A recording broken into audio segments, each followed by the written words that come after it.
Temas económicos a nuestra pantalla. ¿Cómo le va? Bienvenido. Buena semana. Vamos a revisar titulares a esta hora. El músculo financiero se mueve, pero claro, en Brasil pasan cosas y se da esta situación con un cambio de indicador. Aumenta el número de personas sin techo en el país. Avianca se declaró en quiebra. Y vamos a abordar hoy en nuestro expediente económico Grecia y su radiografía actual.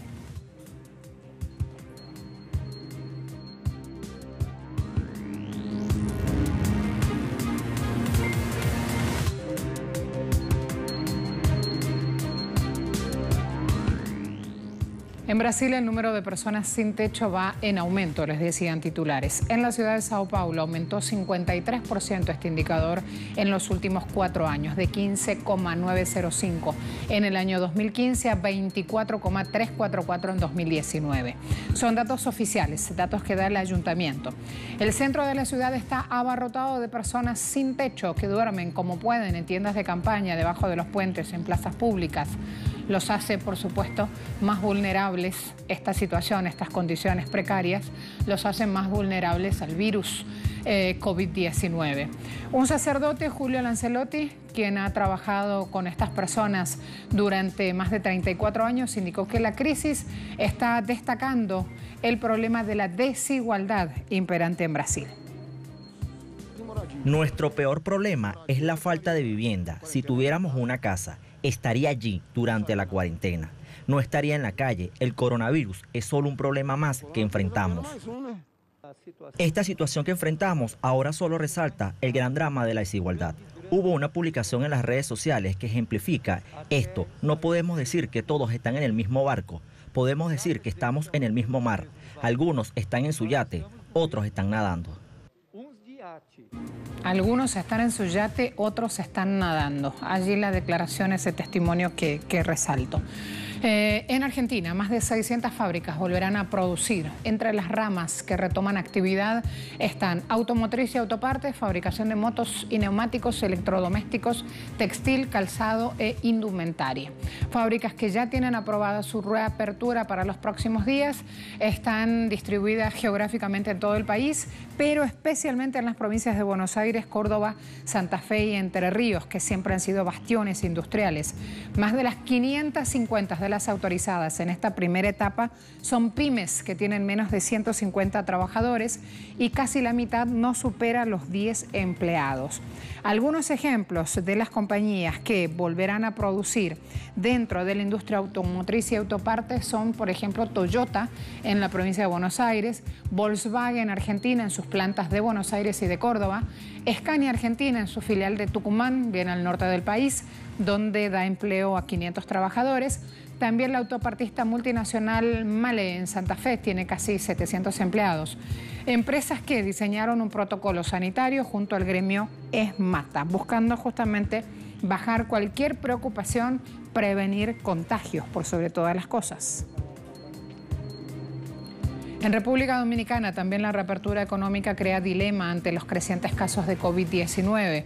El aumento de positivos y defunciones, consecuencia de esta pandemia, sumado a los efectos negativos sobre la economía, llevan consigo este dilema sobre si reabrir o no comercio y mantener o no medidas estrictas para evitar la propagación del virus. Hay un economista que se llama Antonio Siriaco que plantea que las actividades económicas y productivas tienen que reabrirse de forma gradual con un plan de reactivación estableciendo controles sanitarios. Él está a favor de que la economía cierre con un crecimiento negativo por los principales motores generadores de divisas que están allí colapsados. Por otra parte, hay que señalar que en Santo Domingo en los últimos días gran número de comercios y trabajos informales han experimentado ya una reapertura espontánea, con lo cual esto podría tener consecuencias duras ante el creciente caso de contagios. Esto también lo advierten algunos expertos sanitarios. Mauro Canario, médico pediatra, aseguró que al país le conviene la reapertura de la economía y la permanencia de las medidas para evitar contagio. Él dice que para reabrir la economía lo primero que se necesita es un país en el cual sus habitantes pacientes estén en salud o con buena salud y que puedan disfrutar de sus potencialidades biológicas, psicológicas y sociales. Como ven, distintos puntos porque no queremos dejar ninguno de los planteos justamente fuera de esta situación. ¿Abrir o no? ¿Salir del confinamiento? ¿Qué implica? ¿Dónde están los peligros? Mientras todo esto pasa, Avianca Holdings, que surgió en el año 2010 como resultado de una fusión entre la aerolínea colombiana Avianca y la del Salvador, TACA Airlines, anunció este 10 de mayo que presentó ya solicitud para acogerse de manera voluntaria al capítulo 11 del Código de Bancarrota de Estados Unidos. ¿Qué quiere decir? Lisa y llanamente está en la quiebra. Desde la aerolínea, la mayor de Colombia y El Salvador, la segunda más grande de América Latina, han detallado que a lo largo del proceso de quiebra supervisado por el tribunal, Avianca seguirá operando. La empresa había anunciado en algunos meses pasados que estaban tomando medidas necesarias para preservar los más de 20.000 empleos que tienen en Avianca, que le habían ofrecido a su gente la opción de tomar licencias no remuneradas mientras pasaba la crisis. Imagínense si será esa una opción para un trabajador. Crisis que además no es nueva para esta empresa. El año pasado ya estaba casi en jaque luego que la apuesta del expresidente de la Junta Directiva, Germán Efromovich, de poner en marcha un plan de expansión y compra de flota, no pudo ser sostenida. Al final de cuentas hizo que la deuda creciera de manera significativa. Después, en el año 2017, tuvieron una huelga de pilotos con un saldo de 14.000 vuelos cancelados y 420.000 pasajeros parados. Esto impactó no solo en las finanzas, sino también en la imagen de la empresa. Ese paro implicó para Avianca un descenso en sus ingresos en los primeros días del paro, que se tasó en $2,5 millones y que con el paso de la semana llegó incluso a unos 300 millones de menos ingresos. Revisamos redes sociales a propósito justamente de esta situación que se dice sobre Avianca. Voy con el primero. Heisenberg, Avianca tiene deudas por el mismo valor que sus activos. Avianca está mejor que yo. Eso dice Heisenberg. Voy a otro. La quiebra de Avianca es Iván Vivas. Una oportunidad para acabar con el monopolio del transporte aéreo, abrir los cielos y el servicio que muy probablemente quede en manos de diversas compañías, generará competencia y presionará para brindar a los pasajeros mejor servicio y a precio justo. Voy con uno más. Oscar, la quiebra de Avianca es acabar con el monopolio de una empresa de aviación abusiva, permitir otras aerolíneas extranjeras que den mejor servicio y precios que Avianca. Allí entonces distintas consideraciones. Fíjense cómo a esta hora en redes sociales impacta esta quiebra anunciada por la aerolínea. A la vuelta, en Líbano, ¿cuál es la situación? ¿Qué radiografía sacamos? Recuerden que previo a la pandemia ya tenían protestas y hoy, ¿cómo la van luchando? Ya les cuento.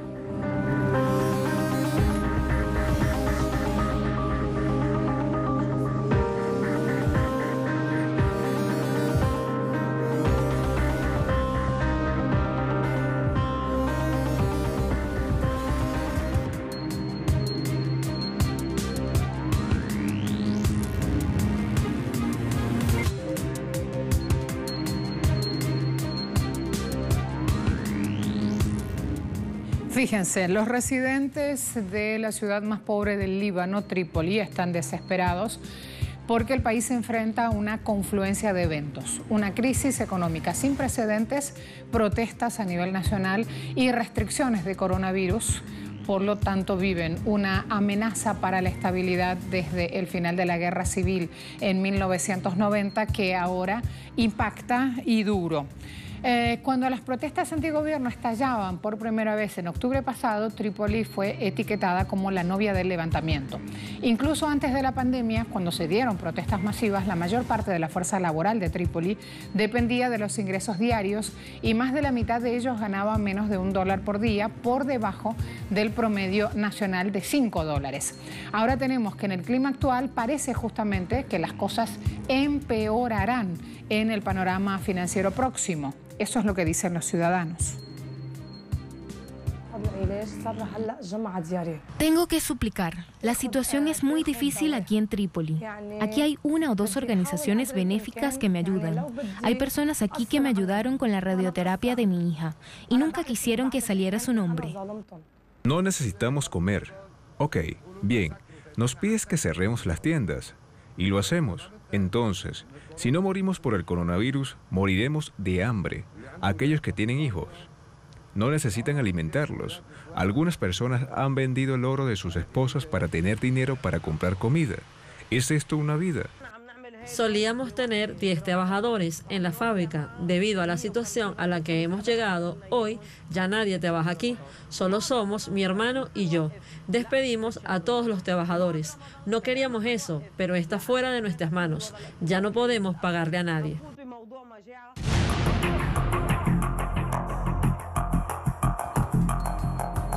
La primera ministra de Nueva Zelanda, Jacinda Ardern, anunció el lunes un plan para reabrir la economía y las escuelas durante los próximos 10 días.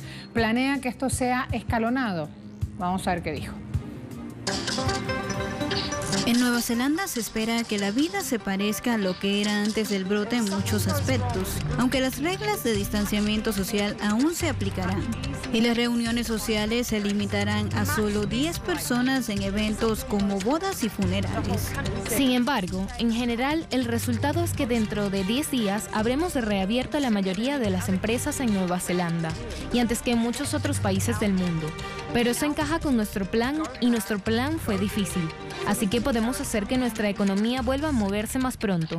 Y así obtenemos el beneficio económico de tener una respuesta de salud correcta, y hasta ahora lo hemos hecho. Según el plan, casi todas las empresas podrán volver a abrir desde este jueves, incluidas tiendas minoristas, centros comerciales, restaurantes, salones de belleza y gimnasios. Luego, las escuelas volverán a abrir a partir del próximo lunes y los bares serán los últimos negocios autorizados en reabrir a partir del 21 de mayo, debido a que desde el gobierno señalan que estos lugares plantean un alto riesgo para la sociedad en épocas de pandemia. Si bien Nueva Zelanda ha tenido éxito en reducir nuevos casos del virus a un goteo, en total el país ha reportado cerca de 1.500 casos y 21 muertes. Ardern ha señalado que puede que hayamos ganado algunas batallas, pero no hemos ganado la guerra, por lo que el llamado a los neozelandeses es a ser cautelosos. Las tiendas en Bélgica vuelven a abrir con medidas de distanciamiento social. Compradores en Bruselas hacen cola frente a las tiendas mientras mantienen esta distancia. Bélgica alivia algunas de sus restricciones de bloqueo de coronavirus y allí entonces esta postal.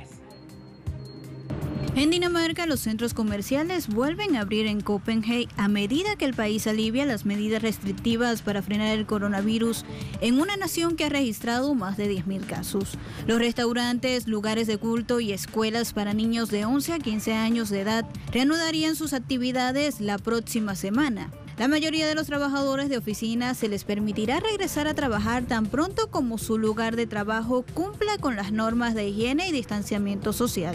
Las fronteras cerradas a los extranjeros desde el 14 de marzo permanecen cerradas, pero se espera una decisión sobre su reapertura el próximo 1 de junio. Los museos, teatros, cines, parques de atracciones al aire libre y zoológicos reabrirán el 8 de junio. Mientras que los bares, discotecas y salas de conciertos más pequeñas tendrán que esperar hasta algún momento de agosto para reabrir, según el comunicado del gobierno.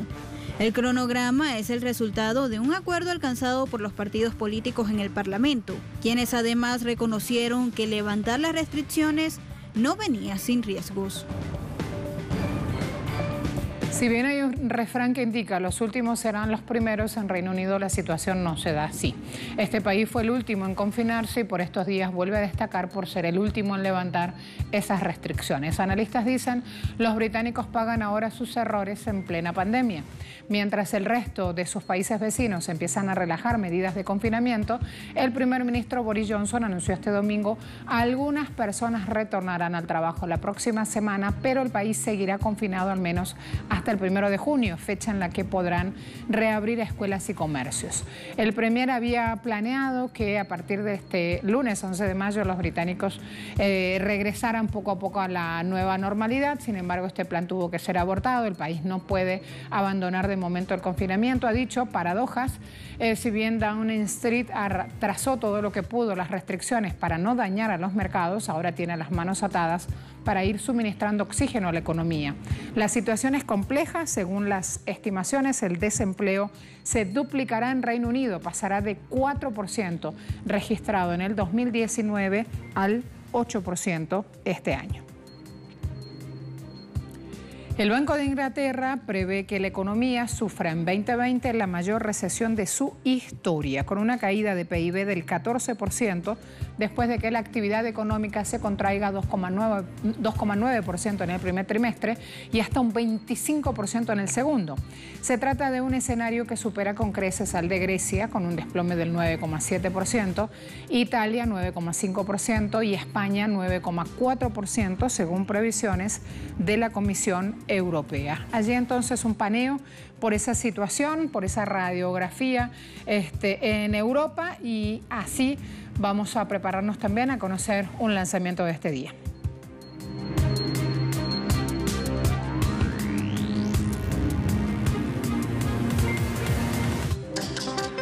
Un grupo de intelectuales y políticos promueve la Internacional Progresista. El lanzamiento está previsto para hoy y se plantean como objetivo fomentar la unión, coordinación y movilización de activistas, asociaciones, sindicatos, movimientos sociales y partidos en defensa de la democracia, la solidaridad, la igualdad y la sostenibilidad. Hacen parte de este movimiento figuras como Noam Chomsky, Naomi Klein, Yanis Varoufakis y la primera ministra islandesa. A ellos se suman dirigentes latinoamericanos como el expresidente de Ecuador, Rafael Correa, o el brasileño Fernando Haddad, candidato del Partido de los Trabajadores en las elecciones de Brasil de 2018. Otros firmantes conocidos son el exministro brasileño de Exteriores Celso Amorim, el exvicepresidente boliviano Álvaro García Linera, el actor Gael García Bernal, la escritora Arundhati Roy, el filósofo Sreko Horvath o la alemana Carola Rakel, capitana de barco y símbolo de rescate de migrantes en el Mediterráneo. La plataforma estará financiada exclusivamente con donaciones y las aportaciones de sus miembros. La organización no permite la financiación ni la participación de lobbies ejecutivos de empresas de combustibles fósiles, aseguradoras de salud, compañías farmacéuticas, multinacionales tecnológicas, la banca con alguna excepción, empresas de capital de inversión, fondos de cobertura o compañías agroalimentarias. La organización aboga por un mundo democrático, igualitario, solidario, ecologista, pacífico, postcapitalista, de economía colaborativa, próspero y plural. A la vuelta de la pausa nos vamos a ir a Grecia con una radiografía económica que suma justamente un poquito más de información acerca de lo que sucede en continente europeo. En el sur de ese continente es donde allí justamente la mediática internacional, una vez que Grecia fue rescatada por dinero de su troika, bueno, después de eso ha dejado de aparecer frecuentemente en los titulares de los medios.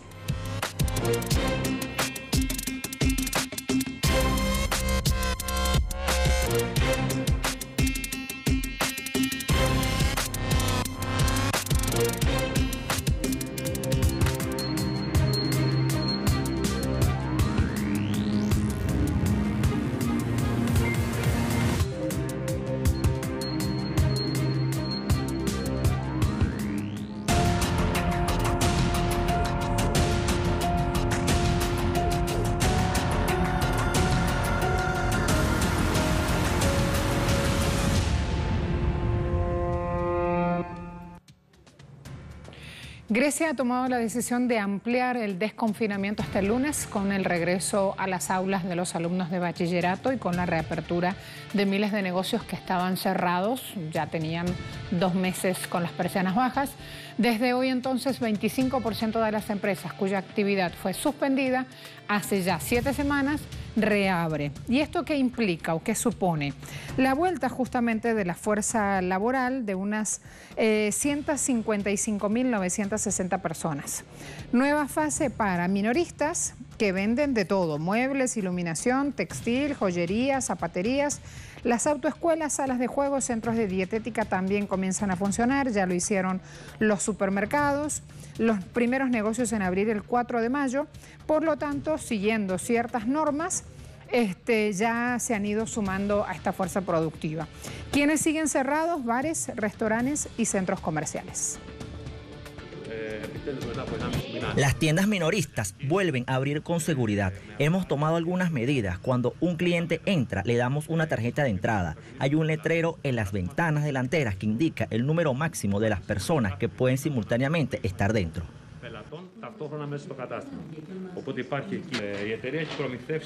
La compañía nos ha suministrado estos dispositivos portátiles de esterilización por VC.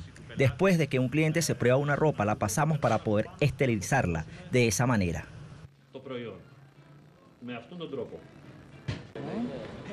Después de un mes y medio volveremos y veremos cómo se desarrolla la situación. Las dificultades comenzarán ahora para la economía griega, para las tiendas, para todos. Grecia viene haciendo un trabajo para superar la crisis económica y financiera comenzada en octubre de 2009 y finalizada por el gobierno de manera formal en agosto de 2018. Después de 3 planes de rescates por más de 325.000 millones de euros bajo la intervención de la Troika, esa que conformaba la Unión Europea, el Banco Central Europeo y el Fondo Monetario Internacional. Además, el país alberga a unos 100.000 solicitantes de asilo y la mayor concentración, más de 36.000, se encuentran en las islas Egeas de Kíos, Samos y Lesbos. En esta última isla hay más de 20.000 personas, 18.000 de ellas solo en Moria, que tiene una capacidad de menos de 3.000 puestos. Las estimaciones económicas dicen que la epidemia de coronavirus le costará a Grecia entre 3.000 y 5.000 millardos de euros al mes, cifras que habrá que revisar al alza porque el próximo verano no habrá muchos ingresos del sector turístico, que tan solo el año pasado ha aportado más de 18.000 millardos de euros, casi el 20% del Producto Interno Bruto griego.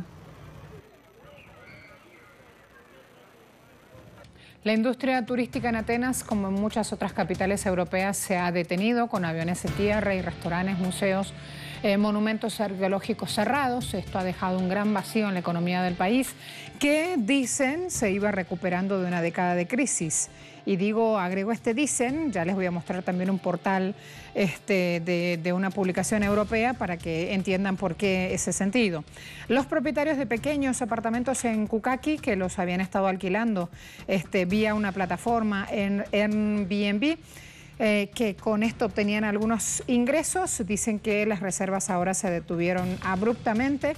Desde comienzo del verano 2018 ya tenían reservas casi exclusivas de turistas extranjeros, pero hoy el 100% de esas reservas han sido cancelados. Vienen entonces ahora las distintas voces que hablan de que se necesita dar otro tipo de inyección económica a estas personas que hoy por hoy también han quedado con sus bolsillos paralizados. Fíjense esta publicación, el diario.es, este titular: la recuperación económica de Grecia solo funciona para los ricos. Mientras una minoría de griegos prospera con las privatizaciones, los demás están sumidos en la desesperanza. Miren qué cuadro para Grecia.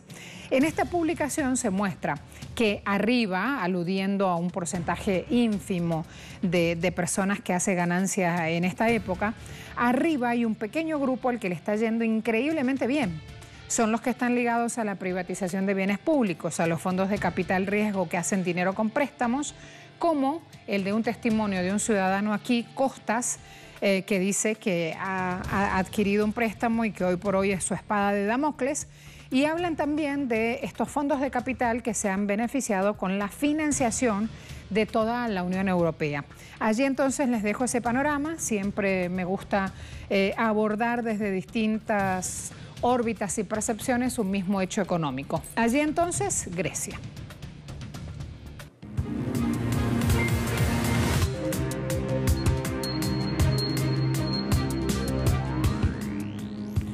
Vamos a ver ahora cómo el Ministerio de Energía de Arabia Saudita informó este lunes que pidió a Aramco hacer una reducción suplementaria de 1 millón de barriles diarios a partir del mes de junio, buscando sostener precios del crudo en medio de esta pandemia. Una decisión que reducirá producción de quien es el exportador más grande del mundo a 7,5 millones de barriles al día.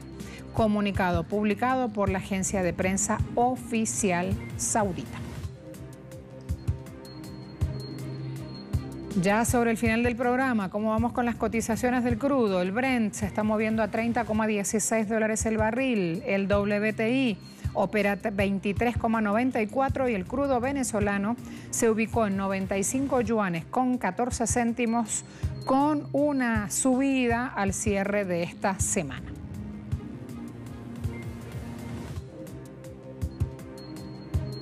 Gracias a todos, será hasta la próxima.